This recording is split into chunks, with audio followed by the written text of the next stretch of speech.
Alright, here we are. Live with the Shaman, right back with you on another interesting topic. Let me get Discord pulled up. There we are. Discord is live. We are live with the Shaman. Hope everybody's doing well. Hey Don, how's it going? Going alright. Doing good.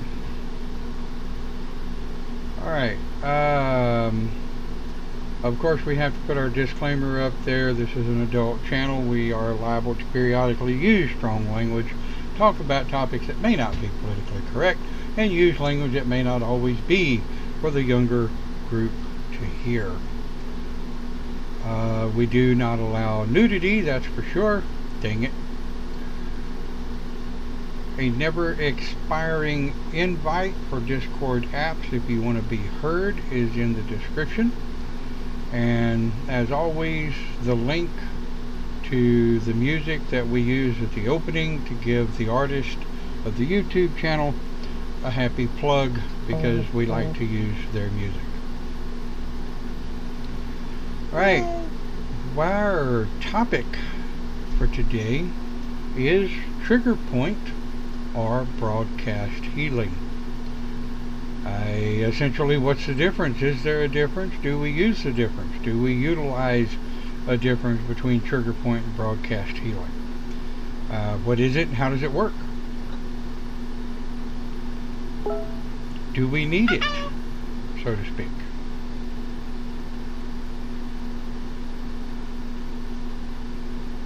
What do you mean trigger point? Yeah, well, we'll be talking about that, what I mean by trigger point. Okay. Let's see. So let's jump on off into it.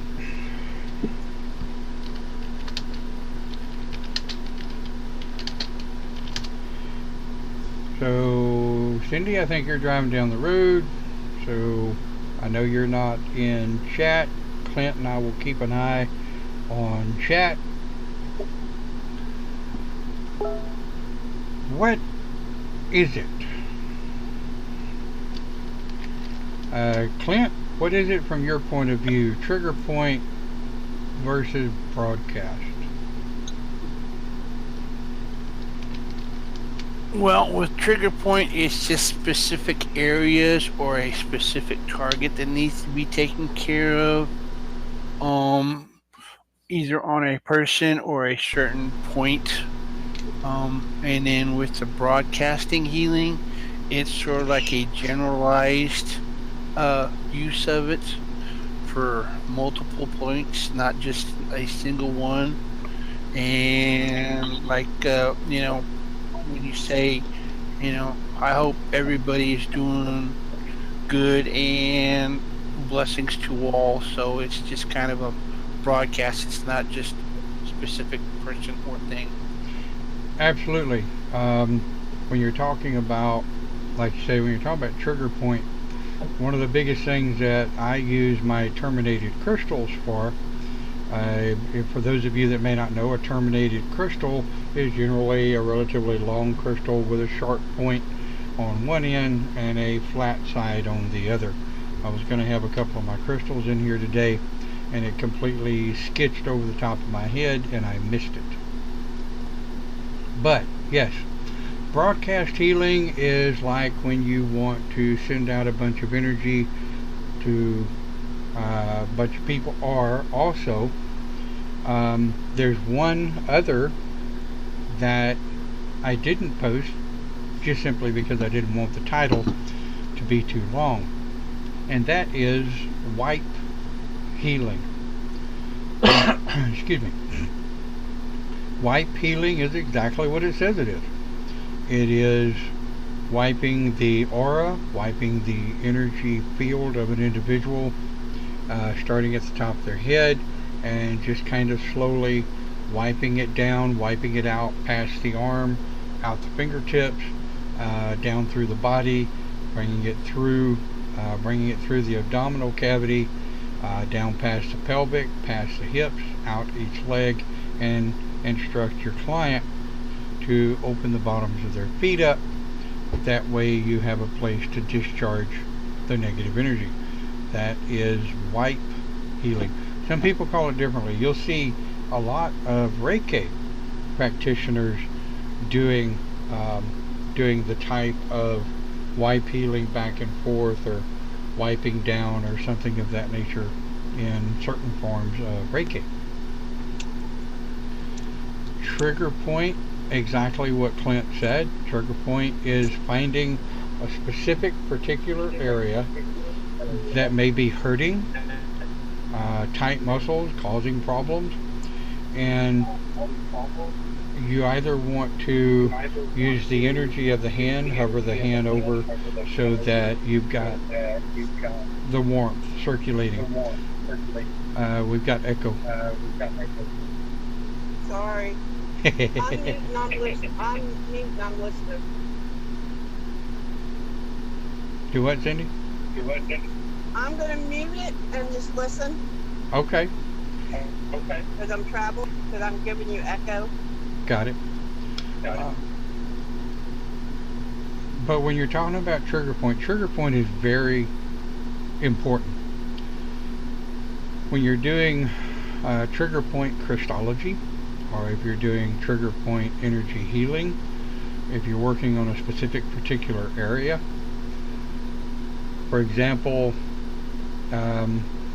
let's say you're working on neck pain of a client. They've got some really tight neck muscles, and massaging just really doesn't do any good, but you're working on an area of probably 3 to 4 inches long, which the average neck is about 3 to 4, 5 inches long, depending.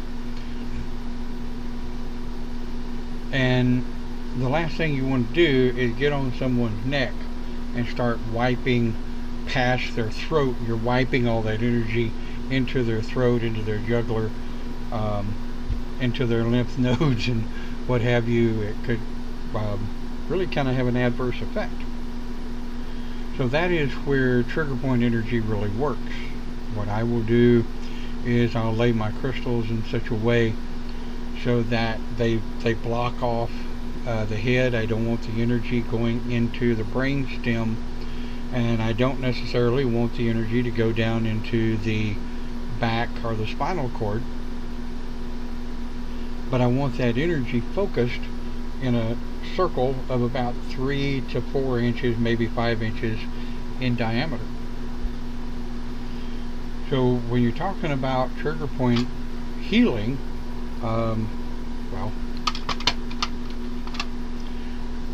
trigger point healing can tend to typically be in an area about, let's say, that's a green pin. Look at that shit. Oh, that's kind of wicked. Anyway, I digress. In a area about the size of that Sharpie, if you will. Oh, that's kind of cool. Wow, that's a green pin. Oh, plays over my green screen, doesn't it? So I mean, then you've got the wiping healer, where, and this can sometimes work with migraines if you cup, and depending on whether you're right-handed or left-handed and what your predominantly energy hand is. My predominant energy hand is my right, my pull is my left. So I'll cup the hand just at the base of the neck, where the neck attaches to the spinal cord, and just cup my hand there. And sometimes I will put my hand, get my glasses off, sometimes I'll put my hand right here with the ball of my hand in the bridge of the nose and just rest my hands across the forehead. Don't push. But what you want to do is a situation kind of like you see here. Now, that could be idealized as trigger point healing because you're working in a specific area for a specific purpose. Now, the next question I've been asked is, how long? How long do you want to keep your hands there? Okay, somebody got a question?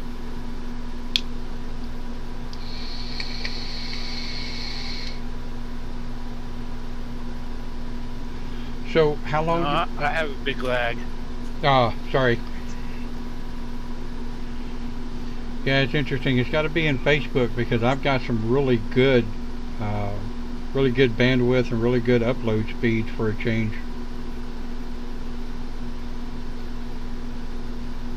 So I know that sometimes if my allergies or my sinuses are going stupid, I can do that to myself because it'll recirculate that positive energy. What? Yeah, that's what I do. I have crystals that I'll put under my forehead and my sinuses. Yeah, I mean you can absolutely do it to yourself. One of the other things that I do, and you want to be careful doing this, I'm not a physician or ear, nose, and throat specialist by any stretch of the means, but being a shaman healer, I can use my thumbs and circulate the energy while putting a little bit of pressure on each side of the bridge of the nose and just follow the eyebrows up and down. And sometimes putting a little bit of energy and a little bit of milk with it will milk the sinuses. But trigger point healing, now I'll tell you, I've tried using a finger, right? Just a finger in trigger point healing. And in 20 years of trying it, I have never been able to get it to work. However, if I have a crystal wand, something that I can focus with, like a kani, and for those of you that don't know what a kani is a wooden, sharp pointed stick or device that is used for healing. It can also be used for grounding, shoving into the earth to ground. So kanis are wonderful devices. Kanis, more or less, is a Celtic shaman thing. I haven't really seen anybody else that used them. And I promise I didn't make up the word, but it is kani. And the interesting part of it is it's spelled like knee.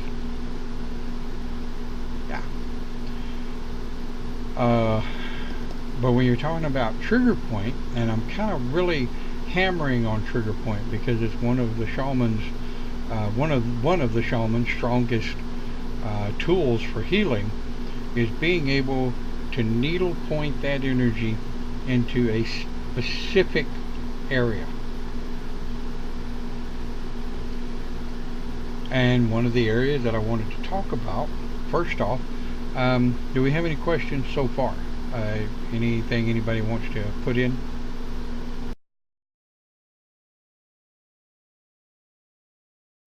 Nope. Nope, he says.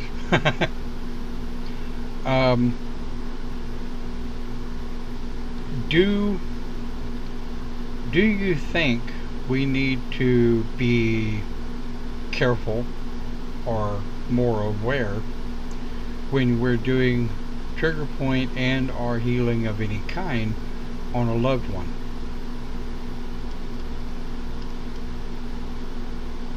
Yes, we have to, because they are part of our world that is really close to us, and you can do some damage or some harm real easily without even realizing it.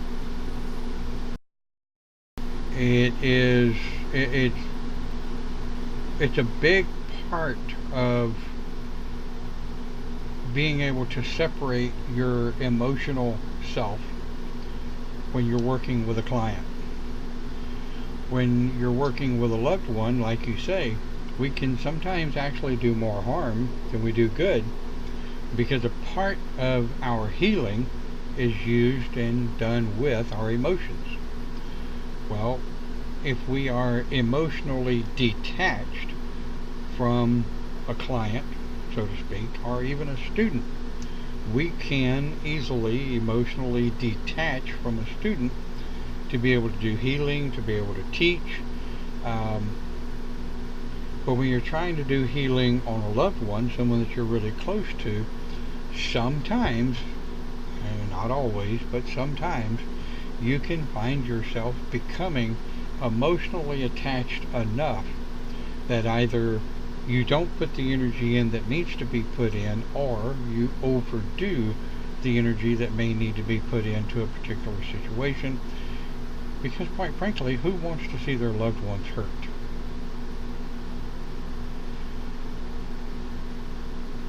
Also working on blood family.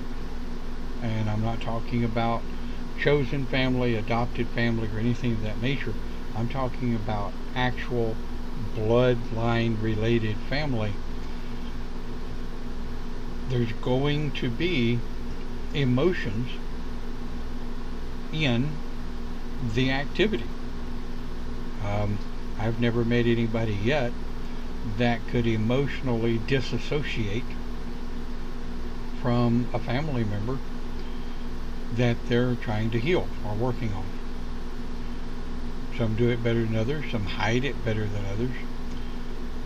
But when you're talking about healing family or healing loved ones or something of that nature, you want to be a little more cognizant of what your energy is doing and how it's being used. Be right back. Alright. So when you put yourself in a position to decide whether or not you need to use trigger point healing, wipe healing, or broadcast healing, you need to make the decision for your particular situation what's going to work for you.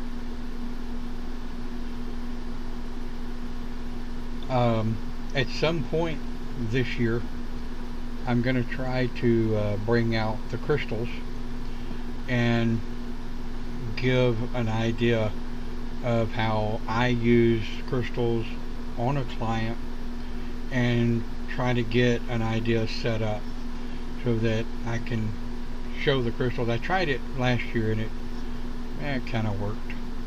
I'll see if I can come up with a better idea for that topic this year.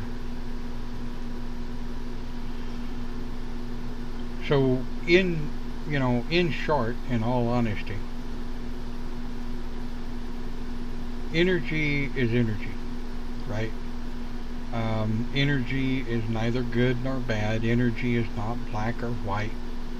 Energy is simply energy. It's how we use it. It's what we do with it. It's do we focus it into a very sharp little point? Do we want to focus it into a silver dollar size circle? Do we want to try to focus that energy into a triangle?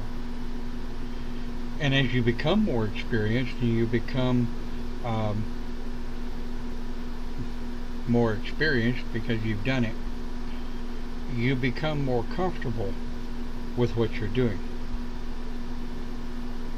Now I can tell you, early on when I was learning and trying different things, I would find people that were okay being a guinea pig, and I would tell them, if I make you sick, I apologize.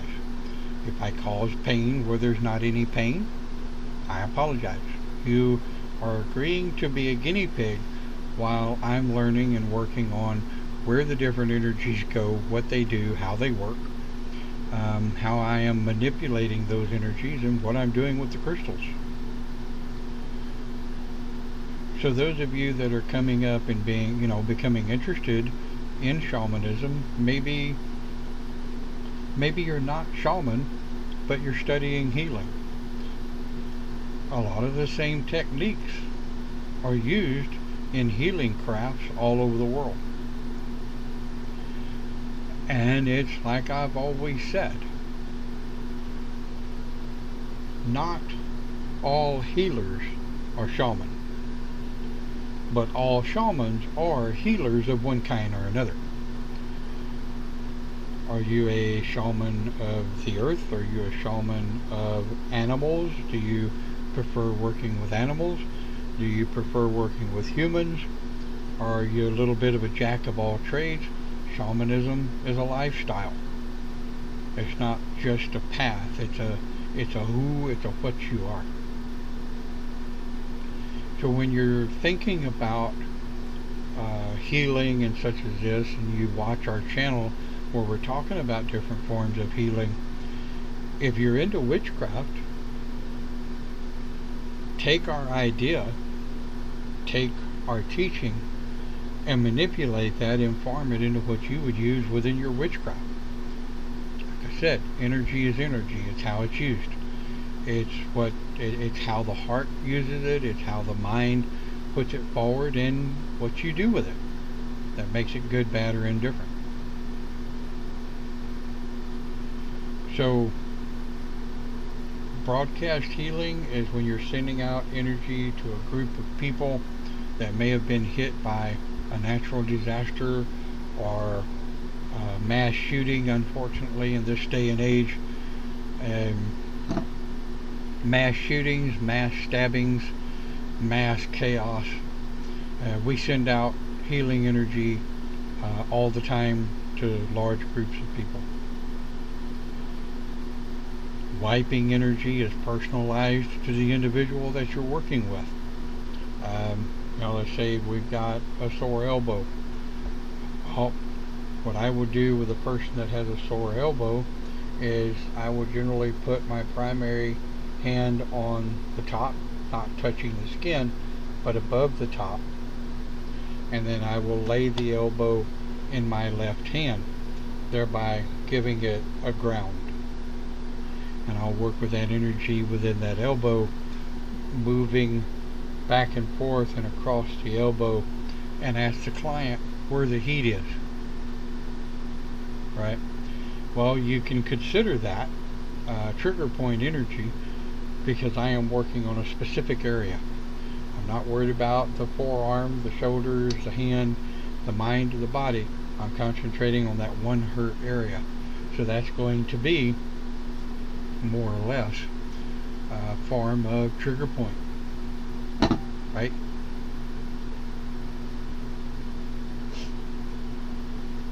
What else? Where else can we go from here? Not much, really. Yeah, no, I mean, of course, if I had enough room in my office to actually have a guinea pig in my office, and I don't mean a guinea pig, I mean a person with a couple of different cameras, I would be able to do a hell of a lot more verbose showing trigger point versus wiping or broadcast. But for the biggest part, it's very important, and I want to kind of draw down with this, right? Some of the most important things you want to pay attention to when you are doing wipe healing and trigger point healing. Communicate with the person you're working on, and it's simple, right? Especially if you're working on areas where somebody may be having menstrual issues, where somebody may be having pelvic pain, hip pain, any place especially in the lower extremities of people, either male or female. You want to make sure you communicate with them what your intent of the energy is. And I always ask my clients, this is the intent of what I'm doing. If it has an adverse effect, If the energy starts affecting you differently than what I am requesting the energy to do, and if it makes you uncomfortable, absolutely let me know, and I will adjust that energy accordingly. Do not ever let a client think that they have to just deal with whatever energy is there. I've had those in the past that think they do. I've had those in the past that think, well, you know what you're doing, I don't. It really wasn't comfortable, so I just went with it in hopes it would feel better afterwards. And I'm like, no. No, that's not why I'm here. That's not why you're here. That's not why we are here. I'm here to help you. I'm not here to try to make you uncomfortable or anything of that nature, because when you're talking about trigger point energy, this stuff can go anywhere and do anything, and different people react to different energies differently. Somebody have something? Right.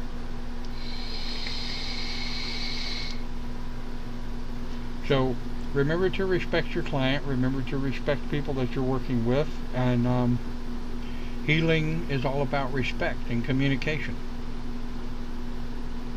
Whether you're doing trigger point, wipe healing, or broadcast, you always definitely absolutely want to respect the individual you're working with. Any other questions before we draw to a close? A short video today. Yeah, short, Billy. What? Yep, you did a good job. I covered all the points. Right. Well, point to point. There we go. That's what we do. All right. Well, listen, you guys have an absolutely wonderful day. Enjoy your week. And Live with the Shaman, we're right here. We'll see you next week. Hopefully with a really good topic. Have a great day.